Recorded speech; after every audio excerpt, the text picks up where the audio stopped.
Même dans la société.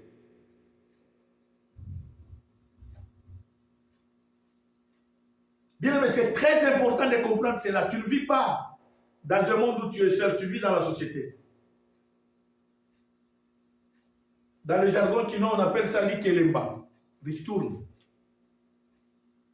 Quand les autres, tu apprends que quelqu'un est malade, va le voir ou appelle pour l'encourager. Parce que toi aussi un jour tu tomberas quoi? Si on ne t'appelle pas, tu vas sentir quoi? Quand quelqu'un est éprouvé, on annonce même à l'église, appelle. Si tu ne peux pas te rendre, appelle. Toi aussi tu tomberas un jour éprouvé. Bien aimé, c'est ça la société dans laquelle nous vivons.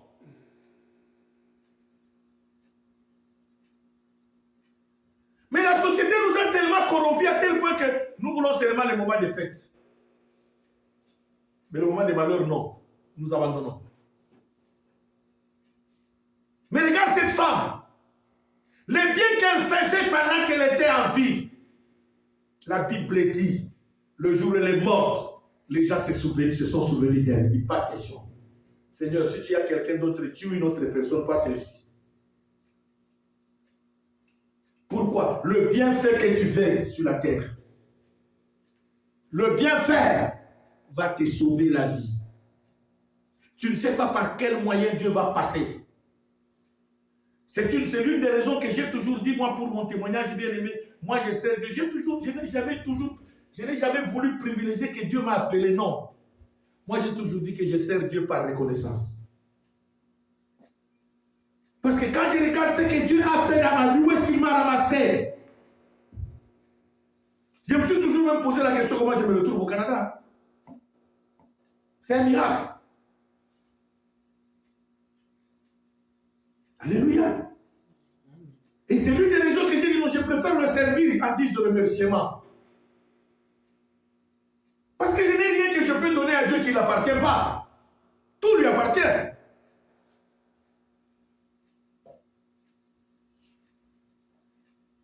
Bien aimé, apprends à être reconnaissant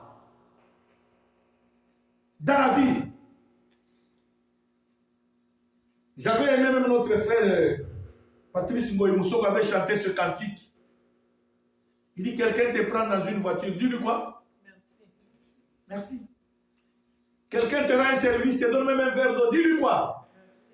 Merci. C'est la reconnaissance.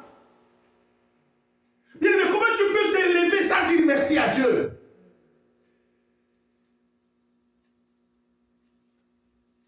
Moi, des fois, ça me rend comme fou. Même quand j'entre dans la salle de mes Seigneur, merci parce que tu me permets de me laver. D'entrer dans la douche et de sortir. Il y en a d'autres qui sont entrés. Je me rappelle le papa de notre ami. Nous étions encore jeunes dans les 86-87. On venait de se convertir. Ce papa-là, on le parlait de Jésus. Il nous disait combien? Petit, ce que vous avez embrassé, ce n'est pas de votre âge. Ça, c'est pour les vieux comme nous autres. Mais si moi, le vieux, je n'ai pas encore le temps, c'est seulement vous, les petits, là. Bien aimé, on connaît l'aîné par rapport à l'âge, mais on ne connaît pas l'aîné par rapport à la mort. La mort ne l'a pas respecté qu'il était une autorité. Il est entré dans la salle de bain pour se laver, nu dans le baignoire. Papa est parti. Il fallait casser la fenêtre pour qu'un enfant rentre et ouvre la porte. Pour qu'on vienne l'habiller. Tu t'amènes plus fort. Donc des fois, moi, quand je rentre, je me rappelle toujours de cette page. Je dis, ah, ce vieux-là était mort dans la salle de bain. Seigneur, merci. Ça vous fait rire, hein? Mais moi, je dis, Seigneur, moi, tu me permets de quoi? D'entrer et de quoi? De sortir. Ça me permet. Je passe sur la route, là, même si je suis dans l'autobus, même dans une voiture, je passe, Seigneur, pendant que je passe là, je dis, Seigneur, merci. Parce qu'il y en a d'autres, juste à peine que tu viens de passer, tu apprends que la voiture qui était derrière toi vient de commettre quoi? Un accident. Tu te poses la question, comment il a fait l'accident?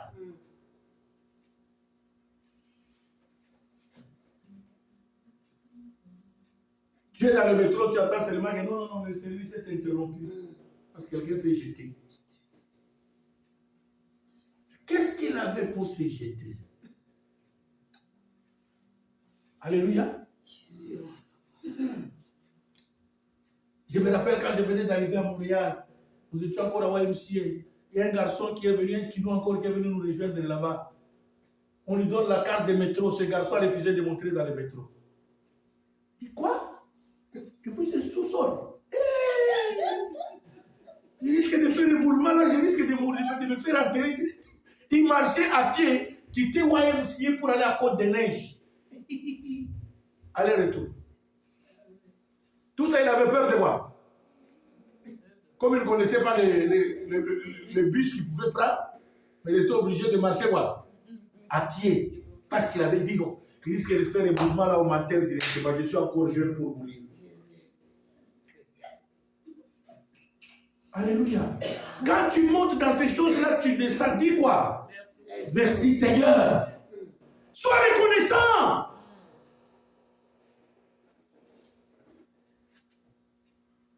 Sois reconnaissant, bien-aimé. Même quand tu n'as rien dit, merci à Dieu. Seigneur, merci parce que cette fois-ci, je n'ai pas eu. Seigneur, merci parce qu'aujourd'hui, je marche quand même mon pain. Parce qu'il y a des gens qui sont en Afrique qui en cherchent même le goût de pain là qui n'ont pas. Alléluia. Pendant que toi tu pleures, oh je n'ai pas de papiers. Mais eux, ils ont des papiers, mais ils n'ont pas de pain. Des fois, nous nous plaignons des choses auxquelles on se pose la question.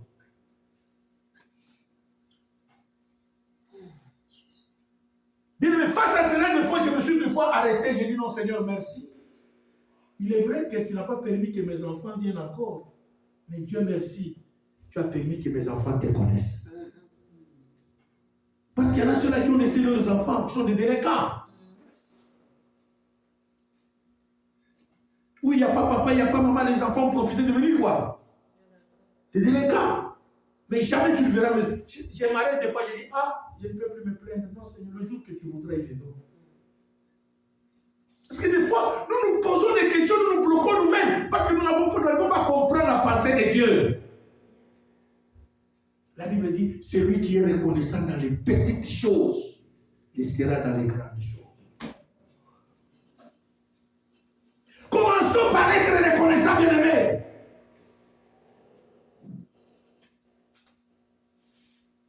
Dans la société, cette femme était reconnaissante, Tabitha.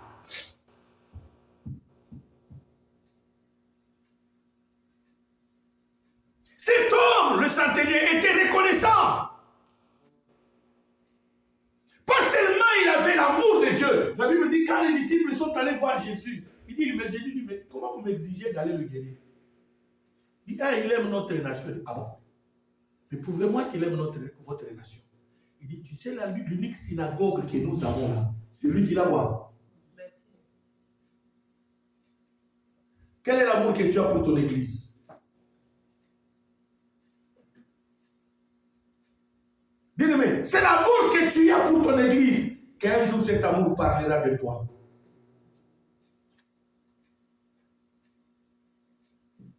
L'amour que tu as quoi?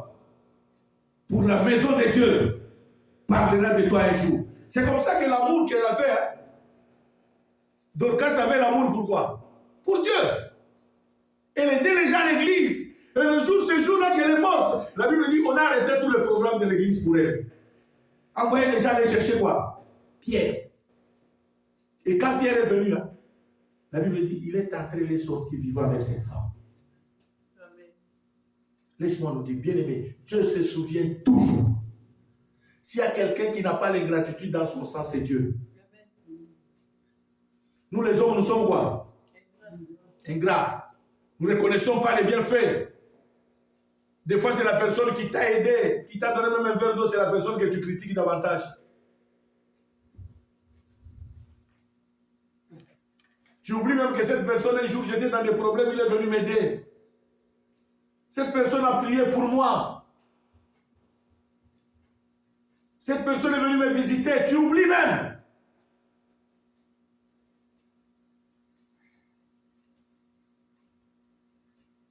Mais Dieu n'a pas l'ingratitude dans son sang. Dieu plutôt a le souvenir dans son sang. Alléluia. Dans le sang de Dieu, il y a quoi? Le souvenir. Tout ce que nous faisons, bien-aimés, il y a un moment, Dieu se souviendra de toi.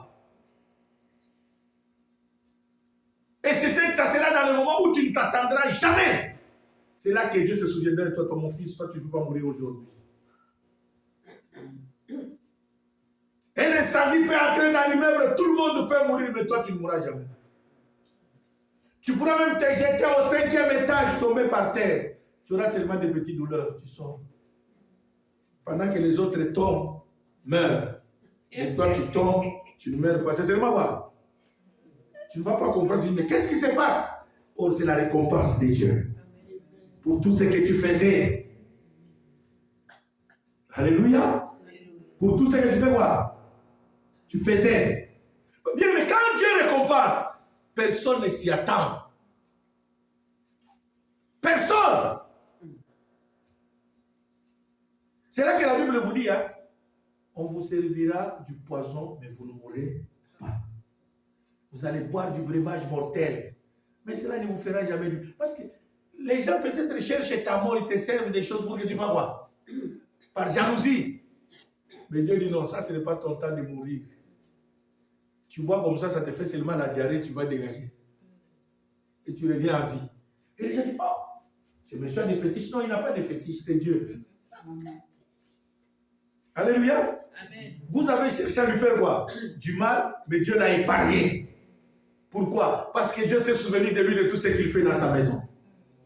Raison pour laquelle, quand tu es encore en vie, ma soeur, mon frère, fais-le. Parce que tu ne sais pas comment Dieu pourra te récompenser. Que Dieu bénisse sa main. Amen.